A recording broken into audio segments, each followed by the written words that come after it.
आज होती India versus न्यूझीलंडची match आणि नेहमीसारखा यावेळेस पण आपण जिंकलेलो आहे. आणि आमची इथं बघा किती जल्लोष चालू आहे. सकाळीच मला जावं लागलं प्रभाग समिती माझं डॉक्युमेंटचं काम करण्यासाठी. डॉक्युमेंटचं काम झाल्यानंतर मी निघालो घरी आणि इंडिया जिंकल्यामुळे घरी आल्यानंतर मी होतो रेडी जिमला जाण्यासाठी. मग जिममध्ये गेल्यानंतर आज होता बॅक बायसेपचा डे. मिररमध्ये बघितल्यानंतर वर्कआउटला करतो सुरुवात.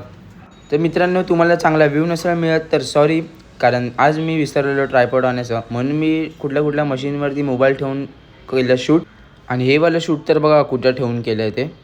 थोड्या वेळाने जिममध्ये जाताना मला दिलं त्याचा ट्रायपॉड सेट करून मी करतो बायसेपला सुरुवात. हॅमर व्हेरिएशन मारून झाल्यानंतर मी बघत होतो दादा 40 किलोचे डंबल कसे उचलते होते. आणि हा आहे आमचा भाऊ ना, आज करतो ॲपचा वर्कआउट. काही ना काही युनिक करतच असतो आणि याची जिम कमी आणि मस्तीच जास्ती असते. मित्रांनो, वर्कआउट झालेला आहे कंप्लीट आणि करतो आता स्ट्रेचिंग. जर स्ट्रेचिंग नाही केली तर माझ्या हाताला होते इंजरी. काय माहिती कशी काय हाताला होते इंजरी बायसेप मारल्यानंतर.